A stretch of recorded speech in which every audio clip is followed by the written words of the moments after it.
Bharat France के relationship सिर्फ Rafale के हद तक नहीं है, they are larger than that. उसकी मैं बात अब उसके हवाले से बताना चाहूंगा। 1998 में जब भारत ने एटमी धमाके किए थे तो भारत जो था आइसोलेट हो चुका था और उसमें फ्रांस ने उनका साथ दिया। और उसके बाद मैं यहाँ पे ये भी बताना चाहूंगा कि यूएस अमेरिका ने यूरेनियम भारत को देने से इनकार किया था, लेकिन फ्रांस ने यूरेनियम दिया था। भारत के वज़ीर-ए-आज़म नरेंद्र मोदी हैं फ्रांस के अंदर। ये तस्वीरें आप देखिए किस गर्मजोशी के साथ प्रधानमंत्री नरेंद्र मोदी और इमैनुअल मैक्रों की मुलाकात हुई है। कि फ्रांस के साथ जो रिलेशनशिप भारत के वो नए नहीं है। जब यूनाइटेड भारत मोदी साहब और फ्रेंच रेजिडेंट जो हैं उनकी आपस में बनती है, दोस्ती है।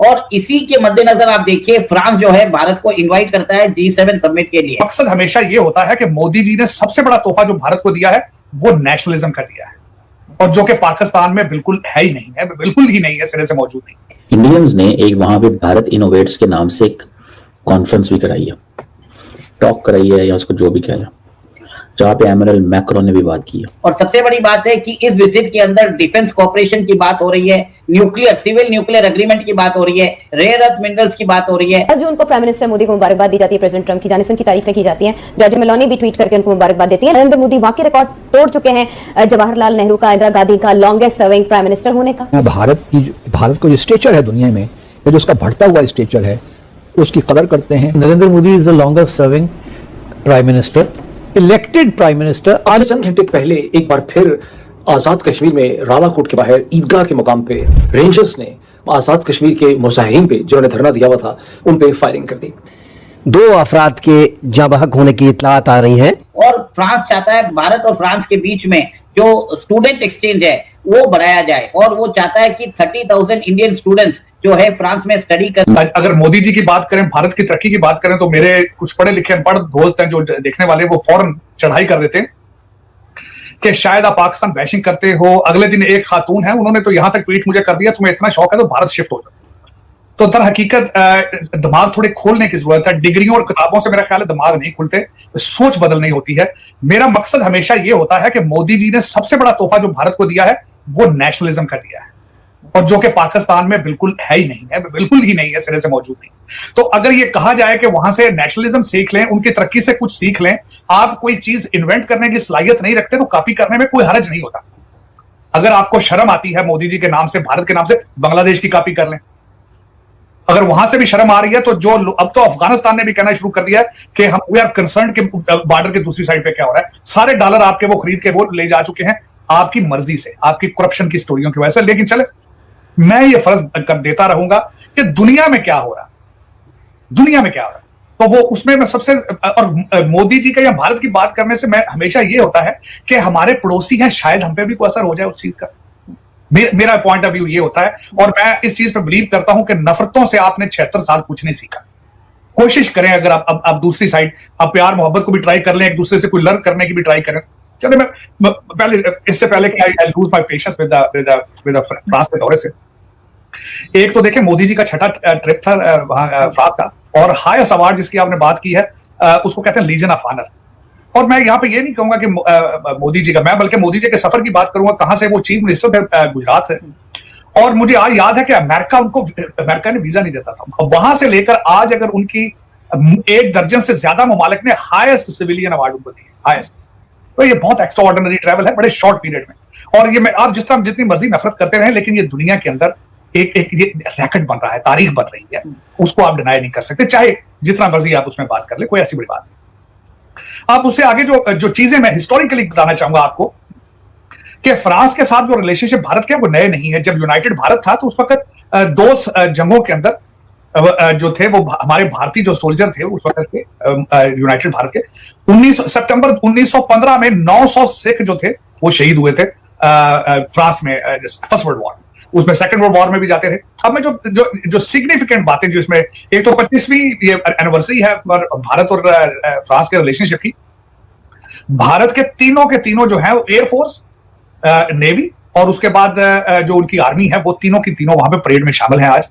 उसके हवाले से मैं ये बताना चाहूंगा, पंजाब रेजिमेंट जाके वहां पे परेड कर रही है। नेवी का एक शिप चेन्नई वहां पे जो है वो लंगर अंदाज होगा, और उसके बाद एयरफोर्स के भारतीय एयरफोर्स के 3 राइफल तैयार है, भारत से स्पेशल गए हैं, जो उसके ऊपर से उड़ेंगे। अब जो सिग्निफिकेंट बातें जो मैं बताना चाहूंगा कि जो तीनों दस्ते वहां पे परेड करेंगे, उनमें से 2 लीड कर रही हैं खवातीन। एक का नाम तो बल्कि मैं उसका जो उसको लीड कर रही है उसका तो नाम अभी मेरे अमरता है मेरा, उसका मैंने उसके बारे में सुना था। मैंने उन तीनों के इंटरव्यू सुने हैं, जो तीनों जो वहां पे करेंगे। और उसके बाद हेलीकॉप्टर भी उससे उड़ेंगे, क्योंकि हेलीकॉप्टर जो इंजन थे वो जो भारत में बनते हैं वो फ्रांस से बन के जाते हैं। और जो धुन उन्होंने वहां पे वो बजानी है, सारे जहां से अच्छा है हिंदुस्तान हमारा, ये उसके वहां पे उनकी धुन होगी। अब उसके बाद जो मैं एक और सिग्निफिकेंट बात आपसे शेयर करना चाहूंगा, जिसपे मुझे भी इसमें आनर हासिल है, कि इस वक्त जो भारत के एम्बेसडर फ्रांस के अंदर है, उनका नाम है जावेद अशरफ। तो आज से तकरीबन 20-25 साल पहले मैं एक अमेरिकन डेलीगेशन के साथ भारत गया था, और मुझे भी उनसे मुलाकात का शर्फ हासिल है। और बल्कि वहां पे एक इवेंट के अंदर ही वाज अ स्पीकर। वो यहाँ इंडिया की एम्बेसी में सर्व कर चुके हैं वॉशिंगटन डीसी में, लेकिन मेरी मुलाकात उनकी वहां हुई थी न्यू दिल्ली में। और मुझे अभी याद है कि लंच के दौरान मैंने उनसे कई सवाल किए थे।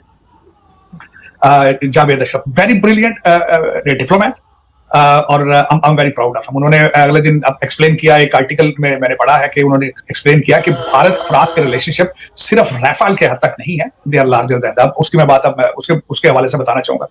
1998 में जब भारत ने एटमी धमाके किए थे, तो भारत जो था आइसोलेट हो चुका था, और उसमें फ्रांस ने उनका साथ दिया। और उसके बाद मैं यहाँ पे ये भी बताना चाहूंगा कि अमेरिका ने यूरेनियम भारत को देने से इनकार किया था, लेकिन फ्रांस ने यूरेनियम दिया था। ये भी मैं इसकी बात करना चाहूंगा। अब इससे आगे मैं चलना चाहूंगा। मैं समझता हूं कि मोदी जी के बड़े शॉर्ट पीरियड के अंदर बड़े कहते हैं मोदी डिप्लोमेसी जो है, अभी भारत अमेरिका से अभी वो कॉन्ट्रैक्ट करके गए हैं जेट इंजन असेंबल करने के लिए वहां पे। यहाँ पे ये जो राफेल है, ये दासू ऑर्गेनाइजेशन है फ्रांस की, और अलायंस जो है भारत की है, ये मिलकर करेंगे, बनाएंगे इनके काफी इक्विपमेंट जो इन हथियारों के वो भारत के अंदर असेंबल होंगे।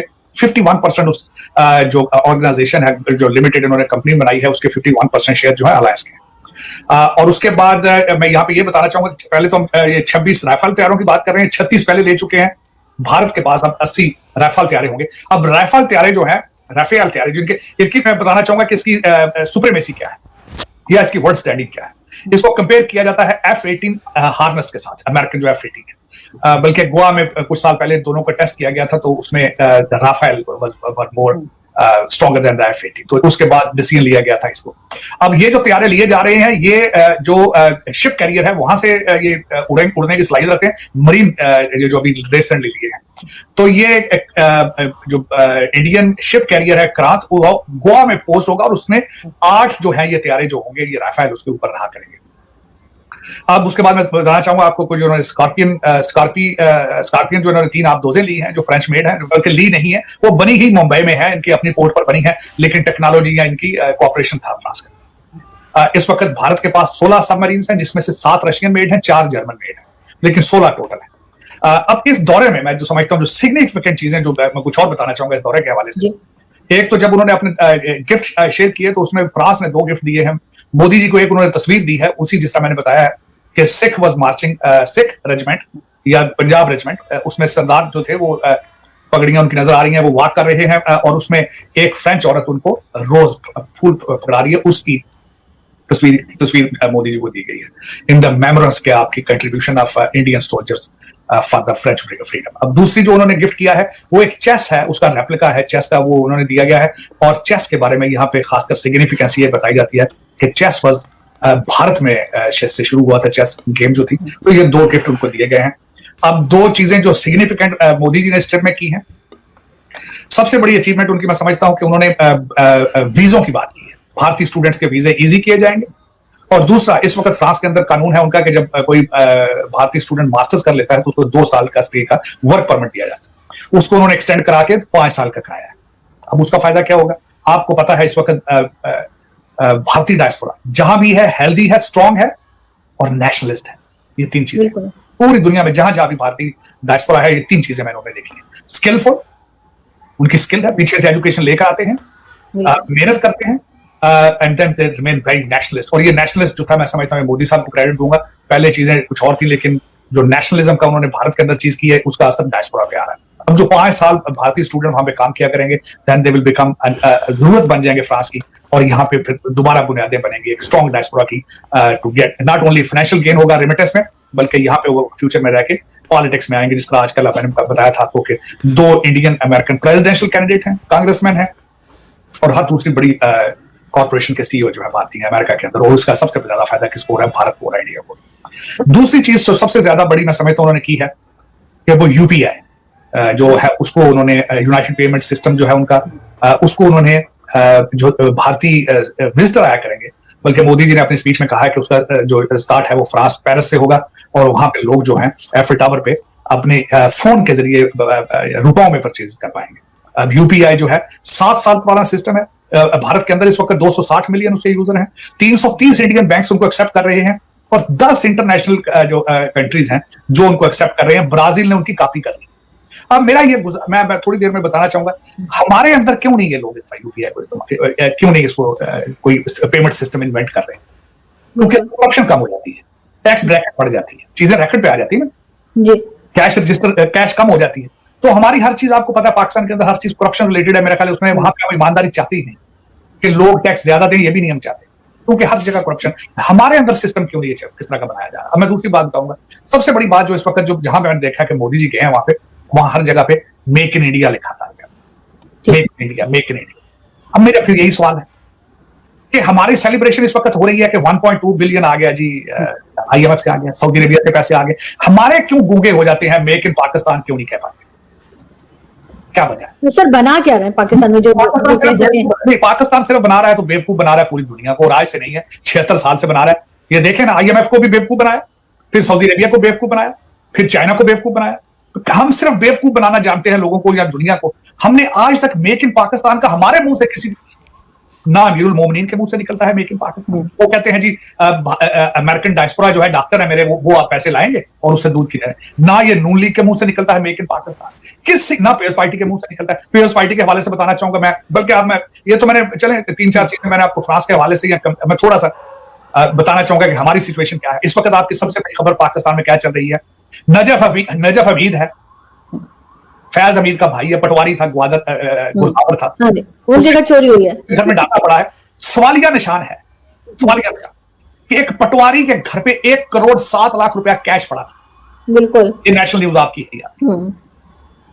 दूसरी सबसे बड़ी न्यूज क्या है कि अमीरुल मोमिनीन ने इद्दत किए बगैर निकाह कर लिया था। ये दूसरी सबसे बड़ी खबर। तीसरी सबसे बड़ी खबर यह है कि आपका एक बहुत बड़ा जज है जो एच.ई. सोनियन है, कोलंबिया से पढ़ा है, कैमरे से पढ़ा है, उसको इंसाफ देने से कोई गरज नहीं है। वो मनसूबाबंदी, वो पॉपुलेशन प्लानिंग के ऊपर सेमिनार कर रहा है। ये आपकी 3 बड़ी खबरें। मैं आपको कंपैरिजन देना चाह रहा था ना कि आप बाकी सर मुबारकबादें चल रही हैं कि IMF से पैसा मिल गया, UAE से मिल गया, बाकी न्यूज सिर्फ उसी को कवर कर रही है। कहां से पैसा मिला है? मुझे मेरा इस वक्त मैं सोचता हूं कि नजफ हमीद एक पटवारी चकवाल से है, उसके ऊपर आपका पूरा पाकिस्तान इस वक्त डिस्कस कर रहा है। उसको करना तो खैर चाहिए कि उसके घर से 1 करोड़ रुपया कैसे निकला है, करना चाहिए, करना नहीं चाहिए, बल्कि उसके ऊपर एक क्रिमिनल इंक्वायरी की जरूरत है उसकी। लेकिन हम कहां हैं? अब दूसरी तरफ मैं बात करना चाह रहा था जो आपने पहले बात की है कि चंद्रयान 3 जो उन्होंने लॉन्च किया है। अब इसको लॉन्च करने के बाद भारत जो है अगर ये सक्सेसफुल लैंड करता है वहां पे, तो दुनिया के सिर्फ दुनिया का एक एलीट क्लब में आएगा, दुनिया का चौथा कंट्री होगा जो इसकी सलाहियत रखता होगा। उससे पहले जो चंद्रयान 1 था, जब वो लैंड किया था तो उसने डिस्कवर किया था कि चांद के ऊपर पानी मौजूद है, और जो दूसरा था वो प्रॉपर लैंड नहीं कर पाया, और ये जाके लैंड करेगा साउथ साइड पे, जो कि इस डार्क साइड पे रहता है, वहां पे रोशनी नहीं होती है, वहां पे सरफेस भी जो है वो ऊंची नीची है, और इस बड़ा मुश्किल है वहां पे लैंड करना। लेकिन मैं समझता हूं कि और इन्होंने आज तक जितने कॉस्ट एफिशिएंट इनका सारा प्रोग्राम है, जिस तरह का दुनिया के अंदर रैकेट, बल्कि अगले दिन यहाँ पे कंपेयर कर रहा था जब इन्होंने लॉन्च किया कि एक अमेरिकन मूवी जो बनाई जाती है स्पेस रिलेटेड, उससे भी बजट कम है इनके जो स्पेस चीजें हैं। लेकिन लोगों को शौक है नेशनलिज्म का या लेगेसी का, इसकी वजह से वहां के साइंटिस्ट जो है वो कर लेते हैं सारा कुछ। मैंने आपको बता दिया कि हमारा फोकस इस वक्त एक पटवारी है चकवाल का, उसके घर में डाका पड़ा है और सारा नेशनल मीडिया को डिस्कस कर रहा है। लेकिन एक गिला जरूर दूंगा, लास्ट चीज एक गिला। मैं हमेशा ये कहता हूं कि खुदा राय अपने बच्चों को, पाकिस्तानी जो अगर कोई बचे हैं, बच्चे बाकी तो चले गए ना, वो मुरीद बन गए अमीरुल मोमिनीन के, वो तो जिहाद में शामिल है, सियासत के जिहाद में। जो बचे हैं अगर कोई स्कूल में इंडियन मीडिया देखा करो बच्चों, आप इंग्लिश न्यूज देखा करो, वहां की मीडिया देखा करो, ताकि पता चले पड़ोस में क्या हो रहा है। जिन लोगों के जेनेटिक्स हमारे साथ हैं, सेम है, वो क्या कर रहे हैं, कैसे कर रहे हैं। शायद आप ये कोशिश करो कि आपको पता चले कि वो कैसे कर रहे हैं। आप भी ये कर सकते हैं। आपको मिसलीड किया जा रहा है ये जो आपकी तकरीरें करने वाले, आपको लूटने वाले, इनके सबके बच्चे लंदन में बड़ी बड़ी अच्छी तालीम ले रहे हैं, अपने लिए, तुम्हारे लिए नहीं, पाकिस्तान के लिए नहीं तालीम ले रहे, वो अपने लिए कर रहे हैं। वो आप भी कोशिश करो कि आपके पड़ोस में लोग, आप ही जैसे लोग जो है वो तरक्कियों को छू रहे हैं, और आप भी कर सकते हैं। सर आपने मीडिया की बात की, हमारा मीडिया सर आखिर प्रॉब्लम क्या है इनको, ये कोई इंडिया की खबर जो है उसकी कवरेज ही नहीं करते, ना ये बता रहे हैं कि जो उनके प्राइम मिनिस्टर फ्रांस गए हैं, जो कुछ एक्टिविटीज हो रही है ना वो बताया जा रहा है, ना ही अभी उन्होंने जो बड़ा सक्सेसफुली चंद्रयान जो अपना भेजा है ना उसकी बात की जा रही है, बिल्कुल खामोश। हाँ, लेकिन लास्ट टाइम जब इनका ये प्रोजेक्ट फेल हुआ था तब जरूर खबरें चल रही थी, इमरान खान की गवर्नमेंट थी और फवाद चौधरी से लेकर हर कोई जो है वो बड़ा तालियां बजाई जा रही थी कि ये प्रोजेक्ट फेल हो गया। ये इस किस्म का रवैया क्यों है हमारा सर? बाकी तो हमें और कोई काम तो आता नहीं, लेकिन कम से कम कुछ अच्छा अखलाकी दिखा दें। नहीं, उसकी वजह मैं बता देता हूँ। उसकी वजह एक ये है कि ये फैसले करने वाले ये नहीं चाहते कि ये कौम को पता चले कि पड़ोस में क्या हो रहा है, क्योंकि इनके सबके अपने बच्चे तो बाहर पढ़ रहे हैं। आपके पास सबसे बड़ी ट्रेजेडी ये है कि आपका हर सीएसएस ऑफिसर, एक तो वो डॉक्टर है, एमबीबीएस है, या वो यूआईटी का पढ़ा हुआ है, वो कोई साइंस टेक्नोलॉजी का। अब वो जब सीएसएस करके सिस्टम में आ जाता है और फिर मास्टर्स करने के लिए उसको जब बाहर भेजा जाता है, वो जाके प्रॉपर्टियों के ऊपर निशानियां लगा के आ जाता है, निशान मार्क लगा के आ जाता है कि ये मैंने खरीदा। तो वो आके जब पॉलिसी बनाता है तो वो ये नहीं चाहता कि ये कौम जाग जाए। वो फिर आके यहां कहता है कि सियासत नहीं, ये जिहाद है। वो दूसरे के बच्चों को जिहाद में करेगा, कासम वहां पड़ेगा, अपने बच्चे लंदन में पढ़ेंगे, ये जिहाद करेंगे यहां पे, इनको फिर बेचेंगे। मदरसे 30,000 मदरसा बना दिया पाकिस्तान में, 30,000 से ज्यादा मदरसा। कुछ इनसे पूछे। और सबसे बड़ा दुख वाली बात यह कि न्यूज़पेपर एक भी ना ढंग का न्यूज़पेपर इंग्लिश चैनल एक भी नहीं इस वक्त पाकिस्तान में इंग्लिश में। और फिर एक ही है पीटीवी, एक दो खुले भी थे, डॉन वगैरह किसी ने देखा ही नहीं, बंद हो गया। वजह ये है ना, ये जानबूझ के करते हैं, ये जानबूझ के करते हैं कि ये इनको गारों से ना निकलने दिया जाए। कौम के बच्चों को गारों में धकेल कर, इनको जेलों में धकेल कर, इनकी डेड बॉडीज के ऊपर ये सियासत करते हैं। सियासत तो ये है नहीं, क्योंकि ये मैं जमहूरियत इसको मानते नहीं, जो कुछ भी कर रहे हैं ये सारे के सारे किसी के पेट से पैदा हुए हैं, एक सिस्टम के अंदर इनको पैदा किया गया है। हमारे लिए वो कहते हैं कि खुदा क्रिएट कर देते हैं, नौज़बिल्ला। ऐसी पर्सनैलिटी देखे ना, ये प्रोजेक्ट जो इमरान प्रोजेक्ट लॉन्च करने वाले आज किधर है, वो उसको एक्सेप्ट क्यों नहीं करते कि हमसे गलती हुई है? क्यों नहीं करते ये चीज? एक बंदा ला के अब उसको पीरो मुर्शद बना दिया आपने। अब तो वो मेरा मकसद अपने आप को बस भी लीडर समझता है। लोग जाके चूम रहे हैं उसके दरवाजे गेट को, वो बनी जमान पार्क के अंदर। वो तो अब सियासत में रहा नहीं है, वो तो मजहब में आ चुका है। उसकी हर तकरीर को कहता है वो तो हाथ में तस्वीर लेकर और लोगों को बार बार कहता है खौफ के बुत तोड़ दो, खौफ के बुत। खुद सर पे बाल्टी पहन के फिर खुद उसको बेना मजहब, खुद वो डरता है, जेल से डरता है। जब बाहर पुलिस खड़ी हो तो हाई कोर्ट से निकलता ही नहीं है, 15-15 घंटे अंदर बैठा रहता है।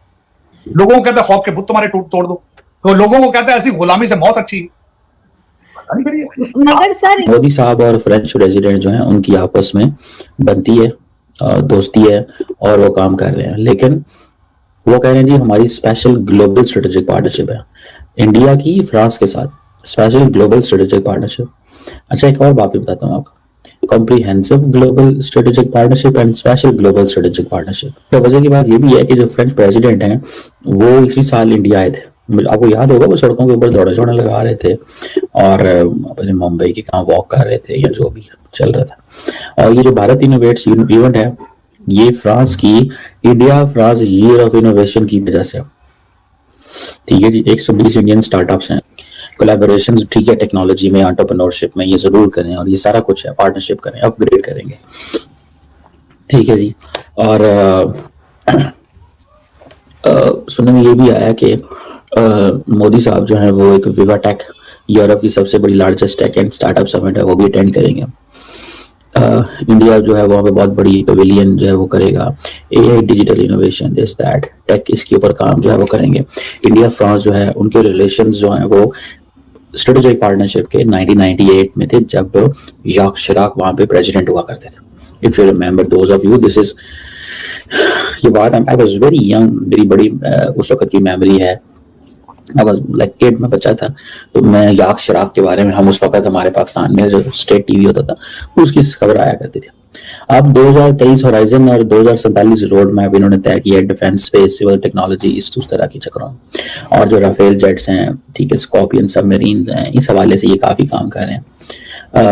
और दूसरी तरफ ये भी है कि जो ट्रेड है वो तो बढ़ रही है, ठीक है जी, और लेकिन देखना यह है कि इंडियंस जो हैं वो, जैसे मिसाल के तौर पे इंडियन स्टूडेंट्स इन फ्रांस जो है अब वो 30,000 तक लेके जाने उन्हें बाय 2030। और जैसे कि आपने क्लिप में देखा कि इंडिया और फ्रांस के जो रिलेशंस है ना, मतलब कि वो मतलब कि अपने पीक पर है, अपने मतलब कि अब तक के पीक पर है। ठीक है भाई साहब।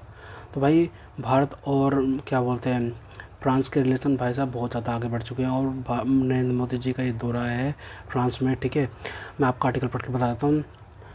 फ्रांस ने भारत को हमेशा अपना खास सहयोगी माना है। पोखरण परीक्षण के दौरान जब दुनिया के तमाम देशों ने भारत पर प्रतिबंध लगाए थे, तब फ्रांस उन देशों में शामिल था जिन्होंने भारत को अलग थलग नहीं पड़ने दिया।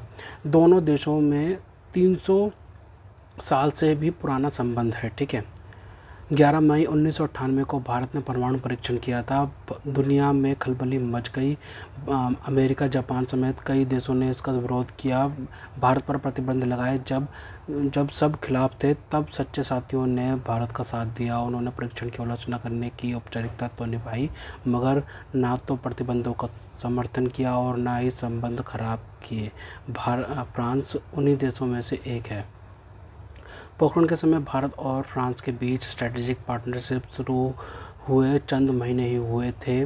फ्रांस के तत्कालीन राष्ट्रपति जैक्स शिराक ने परमाणु परीक्षण पर चिंता तो जताई, मगर भारत को अलग थलग नहीं पड़ने दिया। परमाणु परीक्षण के बाद भारत से बात करने वाला फ्रांस दुनिया का पहला देश था।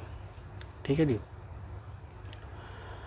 पेरिस और दिल्ली के संबंधों का यह एक महत्वपूर्ण पड़ाव था। फ्रांस की आधिकारिक वेबसाइट के मुताबिक दोनों देशों के बीच उस समय संबंधों को जो नया आयाम मिला वह दिन प्रतिदिन और मजबूत होता जा रहा है। प्राइम मिनिस्टर नरेंद्र मोदी एक बार फिर फ्रांस के दौरे पर हैं। रविवार को दोनों देशों के बीच 13 बड़े समझौते हुए। द्विपक्षीय बातचीत में व्यापार, टेक, स्पेस और रक्षा समेत कई मुद्दों पर बातचीत हुई। इसी बीच दोनों नेताओं ने भारत इनोवेट्स 2026 प्रोग्राम का उद्घाटन किया, जिसकी सबसे ज़्यादा चर्चा है। ठीक है जी। भारत और फ्रांस के बीच शुरू हुई भारत इनोवेट्स पहल शिक्षा मंत्रालय का एक इनोवेटिव कदम है। आसान भाषा में यह इस बात को दिखाने का मकसद है कि भारत सिर्फ तकनीक और खरीदने वाला नहीं बल्कि बनाने वाला देश भी है। इसके तहत भारत के चुनिंदा स्टार्टअप, IIT, IISc, रिसर्च संस्थान और वैज्ञानिक अपनी नई टेक्निक्स को दुनिया के बड़े इनोवेटर्स कंपनियों और सरकारों के सामने पेश करेंगे, ताकि निवेश मिले और विदेशी साझेदारी बढ़े। इसके लिए फ्रांस को इसलिए चुना गया क्योंकि भारत ने इस साल India France year of innovation मनाने का फैसला किया है। इसका आयोजन फ्रांस के नीस शहर में रखा गया है। इसमें 120 से ज़्यादा भारतीय इनोवेट्स शामिल हुए। भारत और फ्रांस साझेदारी की इतनी चर्चा क्यों? भारत और फ्रांस के बीच संबंध बरसों पुराने हैं।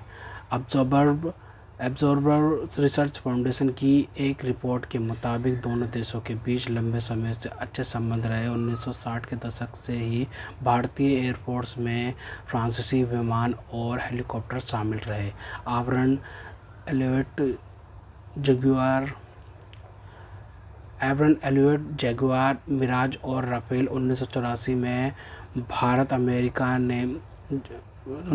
में जब अमेरिका ने घरेलू कानून बाधाओं का हवाला देकर तारापुर मिसाइल संयंत्र के परमाणु ईंधन की आपूर्ति करने के समझौते से पीछे हटा, तो फ्रांस ने ये जिम्मेदारी संभाली थी। तो देख रहे हो आप कितने पुराने और घनिष्ठ संबंध है भारत और फ्रांस के बीच। दोनों देशों में अंतरिक्ष क्षेत्र में भी लगातार सहयोग बढ़ रहा है। शीत युद्ध के समय कुछ सीमाएं बनी, मगर इसके बाद दोनों देशों के बीच राजनीतिक एकता बढ़ने लगी। खासतौर से हिंद महासागर में अपने हितों को देखते हुए फ्रांस ने भारत को अपना पसंदीदा साझेदार चुना। अब भारत और फ्रांस ने साल 2026 को इंडियन फ्रांस ईयर इनोवेशन के तौर पर मनाने का ऐलान किया है, जो तकनीक और नवाचार के रिश्तों का नया आधार है। दुनिया की इस पर नज़र इसलिए है क्योंकि दोनों देश आपस में एआई और डीप टेक सहयोग बढ़ा रहे हैं। रक्षा, अंतरिक्ष, परमाणु ऊर्जा और डिजिटल भुगतान यूपीआई जैसे क्षेत्रों में नए संबंध हुए हैं। भारत इनोवेट्स से उन्हें और ऊंचाइयों पर पहुंचाने की तैयारी है। ठीक है जी। 300 साल से पुराने संबंध। भारत और फ्रांस के बीच औपचारिक राजनीतिक संबंध 1947 के आज़ादी के बाद स्थापित हुए। हालांकि दोनों देशों के बीच संबंध सैकड़ों साल पुराने हैं। इसकी शुरुआत 1960 में तब हुई थी जब फ्रांसीसी व्यापारी पहली बार भारत आए थे। 1664 में यहाँ फ्रेंच ईस्ट इंडिया कंपनी की स्थापना हुई थी।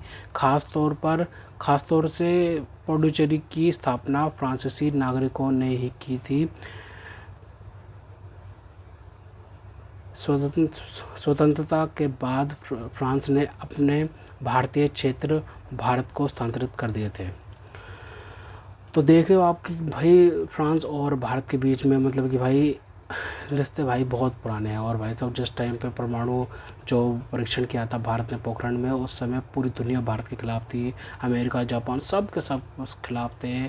ठीक है भाई साहब, उस समय फ्रांस ने भाई भारत का मतलब कि थोड़ी आलोचना तो की थी, लेकिन भाई साहब उस तरीके से मतलब कि भारत का साथ नहीं छोड़ा था। ठीक है भाई साहब, मतलब कि वो तो औपचारिक आलोचना थी बस वो। और भाई भारत के ऊपर कोई प्रतिबंध लगने नहीं दिए थे। ठीक है भाई, तो उसका मतलब कि विरोध किया था भारत के ऊपर अगर प्रतिबंध लगते तो खैर। तो दोस्तों अगर आपको हमारी ये वीडियो पसंद है तो कम से व्हाट्सएप पर जरूर शेयर कीजिएगा। साथ चैनल को सब्सक्राइब करके हमारा मनोरंजन जरूर बढ़ेगा ताकि हम आपके लिए ऐसे ही मनोरंजन वीडियो बनाते हैं। तो आज मिलते हैं आपसे अगली वीडियो में, तब तक के लिए जय हिंद।